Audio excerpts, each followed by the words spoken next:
Questions? Yes, sir. You had a great dialogue with Colonel.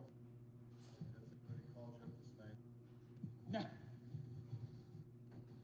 No, I've not. Everyone has been very open and receptive to any conversation about what's being posted. I've worked with Fort Liberty, Command Sergeant Major on the garrison team there.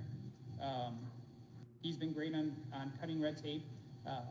JBLM, I think I was only maybe a month, not even a month out, and JBLM saw, and they're like, I want to talk to this developer. I want to talk to this person. I've had a great working relationship with them on getting stuff resolved. So, I mean, there are leaders seeking me out to try to figure out how they can use this and improve things. Yes. Do you ever have any data that might show either trends across multiple So I do have some back-end reporting that I do have that I can track and see what's doing well and what's not doing great.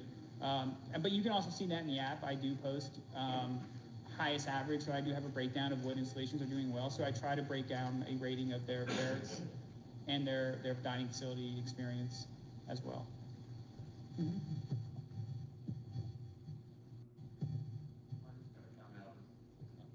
I guess in about 9 months, I guess, when I found the site, we had that first conversation, and I was very surprised. You know, first thing when I saw it, I thought, "Oh Lord, here comes all the negativity. It's going to get pounded." But there's a lot more of the better side of photographs that these kids are taking, as well as the complaints too. So, you know, I kind of saw it when we talked as an ideal situation where, you know, services can see where it's not working, where it is working, also in the training process of it, of showing how to prepare food and what it should look like to get that kind of vision that you want to see in some of these plates. Because a lot of times the training, I don't know, I haven't been in the service, but I know they train them how to prepare the food, but are they training on the preparation and what it really should look like when they're plating it and that? And I know they're coming through as fast, it's hard to do, but there should be some type visual, because they do eat with their eyes. And one of the studies we did as well in regards to the younger generation, the Gen Zs, and they spend the first 60 seconds to 70 seconds to taking photographs of everything they eat, no matter where they're at. As Jerry well pointed out, the phone's attached to their hand, and they take a photo of everything. But I guess my comment is that I'm very surprised and kind of happy to see that they are getting a lot of good comments and a lot of good photographs coming back through there. So you've done a very good job of capturing both. Thank you. And I try to provide a closed loop on situations. So like the Fort Carson situation, I will go and update the post and show what action has been taken. I may not always know what the action is, but I will provide an update of something. So like the situation in Fort Carson, I went and updated it and said something effective like I haven't been engaged with Fort Carson, I can't remember. But I do provide a closed loop, so it's not just for the shock value, because I do think it's fair to show when a garrison or somebody has addressed the issue. So when someone's looking at a post, they're like, oh, what did they do? They didn't do anything. Well, I want that closed loop. I want to see that there's something being done. I may not always know what it is, but I do know it's being addressed. Yes, sir. Hey, good morning. William Duff. I'm with the Headquarters Department, Army G4. I just want to point out a couple of things and clarify a couple of things. So you asked about the 4025, if it was being utilized. Excuse me. So we do take 4025 into account, which you got to realize 4025 was developed for dining facilities. Kiosk is an extension of a dining facility, and we are using products that are procured from DECA. So when we develop the menus for the kiosk and the products, we go back to our Army's buying guide and utilize that to balance off the requirements from 4025. So some items do meet 4025, some don't. With that being said, also those extensions were to open access. It's not to replace a dining facility, and that's to dispel that myth. It was never intended to. It's actually to open access to the ESM soldiers. Those soldiers that don't have automobiles. We attempted to get into the barracks. You have some kiosks in some of the barracks. The issue there is they don't have the space for the proper refrigeration, which we are working on that as well, procuring more refrigerations that we can put. So we're trying to get at soldiers at their place of need rather than have them come to the dining facility. So these are some things that were not discussed or seen when you get some of these feedbacks from the soldiers, which is great. It helps us to improve our processes, as it was mentioned from the JCC OE team. But we are looking at heavily at how do we get them that food where we can uncover them from trying to get to the access. Sure. Then the last thing you asked about the amount of products they get, for example, the milk and yogurt. Well, what has to be also told is that they only have a certain amount of BAS entitlement that they can utilize to purchase. Their purchasing power is not as great as people think. So these products do not cost the same as what they would go in the dining facility. So when we developed the menu of what they can get out of there, we had to work within their entitlement so it can be afforded to them, because anything above that, they will have to come out of pocket. And that's what we're trying to avoid. So, for example, right now they can go in the kiosk and get 5, 6 items, team? 6 items. 6 items. 6 items. Right. And based on those 6 items, it meets their basic daily, their basic allowance for subsistence. There's a little disconnect because the basic daily food allowance, which gives us the buying power to put those products in the kiosk, is different. So we trying to work within those 2 systems to provide them the best possible meal possible, and that's why we had to develop that metric in order for them to be able to get somewhat semblance of what 40-25 is dictating. So do the service member know what they have allotted to be able to spend for their meal when they go? Usually they don't. Even in dining facility, they don't. Right. That's kind of the disconnect here. Is a service member, they just want food. They don't necessarily know the numbers. They don't know about the ALA. They don't know about everything else happening above. So they just see, why can't I get a dairy and a yogurt together? Like, why can't I get both of these? And I hear what you're saying. There is a cost difference, sure. But I don't think service members, they don't know that. No, they don't, and they don't even get taught that. And I think because when they come in dining facility, they don't have the same knowledge as far as what they could spend. All they know is they're going in and they're getting a meal provided to them. We've done that and done that work for them so they won't have to worry about balancing their entitlement. And then there was one more thing that I wanted to point out. I do have one question. Yes. Regarding the messaging of kiosks replacing dining facilities. Is that a message that has been pushed down to the junior soldiers? Because I don't think they are seeing that. They just see the dining facilities closed on a weekend and there's a kiosk. And I don't know if it's been clearly said from many of my conversations that this is not replacing dining facilities. This is a temporary solution until a bigger thing or whatever it may be.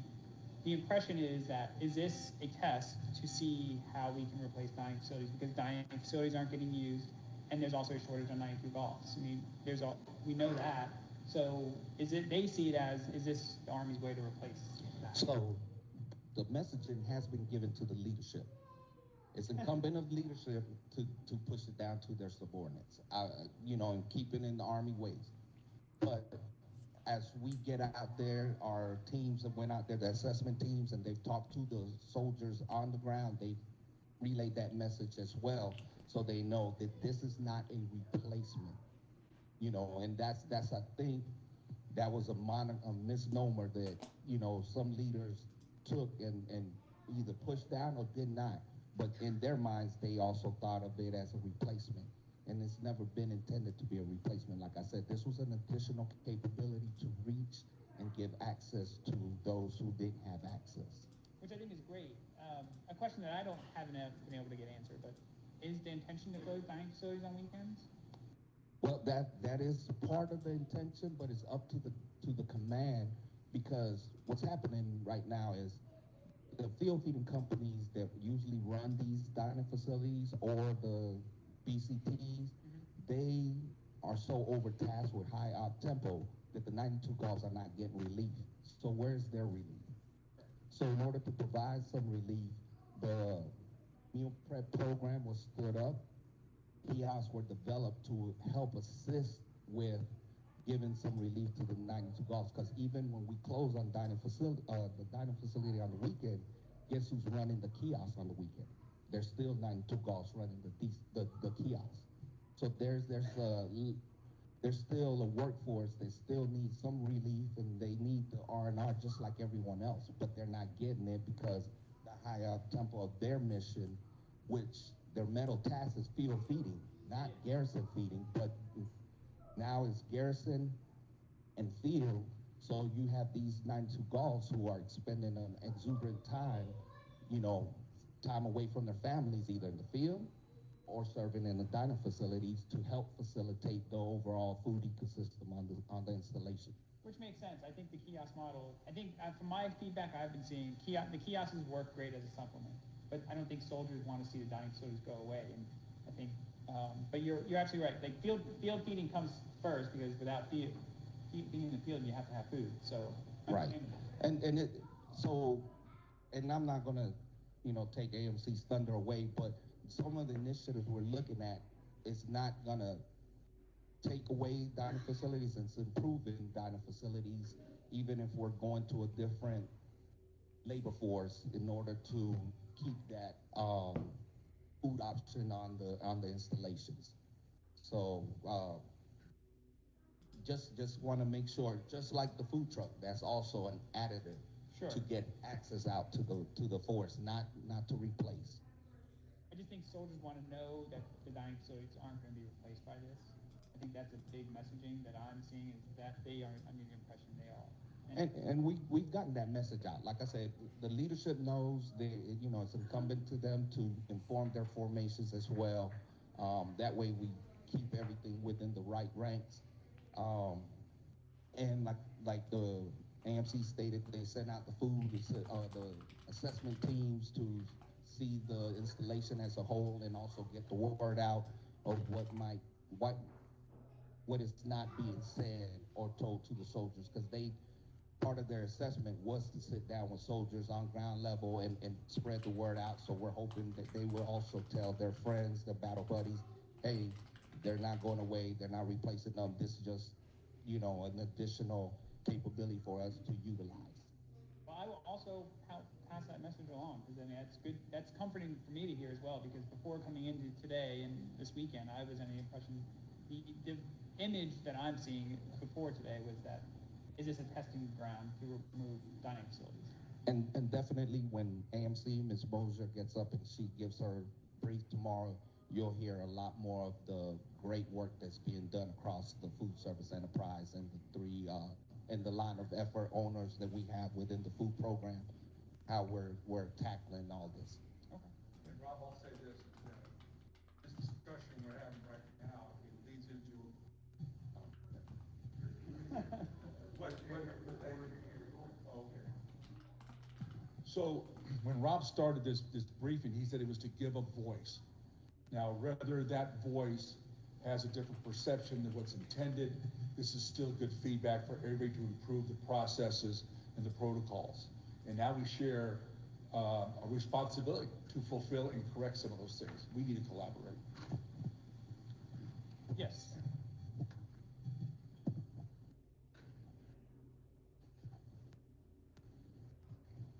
you very much. Rick Palmer from the Marine Corps. Are there MWR or exchange restaurants or official PCS TDY lodging reviews that ever slip in here? And if so, do you filter them out, or how do you handle those? Yes, so there are options to review MWR facilities. I think you said the other one was TDY facilities, you said? Yeah, lodging, as opposed to barracks. So there is an option to do lodging and to provide reviews for that. So occasionally I will see those come up, and if I have a contact, I can send it over. But for the most part, barracks and dining facilities are usually the big ones that come in. Right. So you'll leave them up? I'll leave them up, yes, Okay. absolutely. I don't ever remove, the only time I remove something is whether if it's something like OPSEC or something that's clearly just not, needs to be up, like it was a fabricated story or something, I will remove those. But for the most part, I leave the stuff up there. Okay, Roger.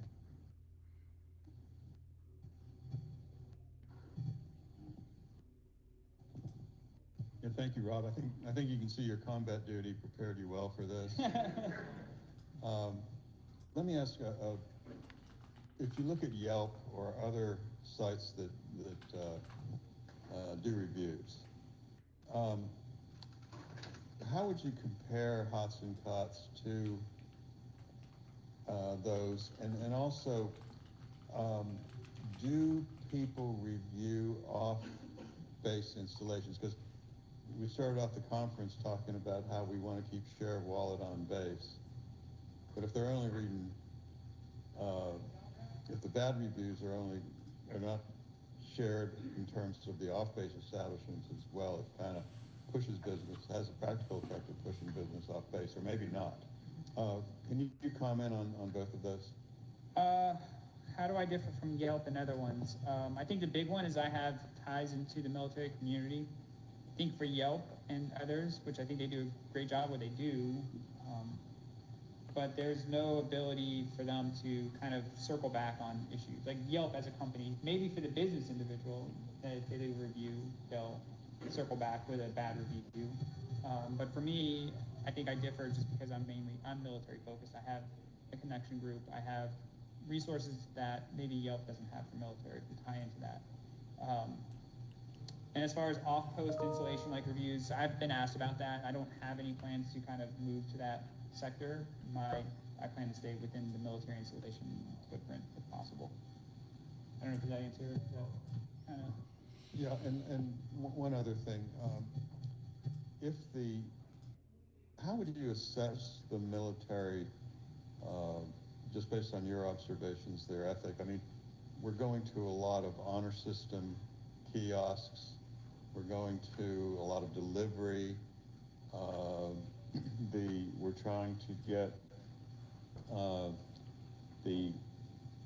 across the installation, people be able to access food 24/7, irrespective of who's operating it, and also in terms of food availability. Is there sharing taking place on food availability? Like a soldier would say, I can't get any to eat here, but somebody would come on and say, okay, you can get it over here. That kind of social interchange. Social interchange on the app itself? Yeah. I don't have that into the app. I don't have any sort of social ways for users to contact with other users. Primarily because I'm one person managing this, I just don't have the capability to do that sort of moderation. With any sort of social media platform, there's a ton that goes in the back end of moderating content. So to be sure that I'm not eliminating hate speech or anything that shouldn't be on a platform, I don't even have any sort of interactions that users can talk to each other. In situations like where soldiers may not be able to get food, I will reach out to resources if possible and see ways to connect them. I will escalate up chain of command depending on the installation if I have a contact. I now have a contact over at Army Material Command, so I have a great resource over there. When issues come up, I can escalate it that way. But my whole thing is trying to partner with installations to be able to cut through some of this red tape, because I see it frequently where a soldier will report something and it'll be weeks before it gets resolved. So where is the breakdown? Why is stuff not getting resolved when it can be a quick fix? Yes, ma'am. And what, oh, yes, yeah. Primarily, it's been all grassroots movement of just reaching out to other users and word of mouth. Yeah. Hey, sir, I just have a quick question. Is this based on CONUS locations or any OCONUS locations? OCONUS as well. There is some OCONUS installations on the app as well. Are you talking about, well, when you say OCONUS, do you mean deployment locations or like OCONUS? No, like Italy or Germany. Yep, you can review those installations as well. So I have what I feel like is a complete list. I'm sure every now and then somebody will say, can you add this installation? But for the most part, I try to encompass all branches, all the installations that I'm aware of. So you have received some from like Italy, and the reason why I'm asking, I'm the Southern European Task Force Food Advisor. So I was just wondering, have you heard anything from Italy over? I'm not sure the footprint for Italy, but is Bravara? I'm probably, I think it's in Germany. Norfolk out. So it's Okay, Norfolk. I'd have to go and look and see, but if I have the installation on there and there's somebody that uses the app, it's probably on there.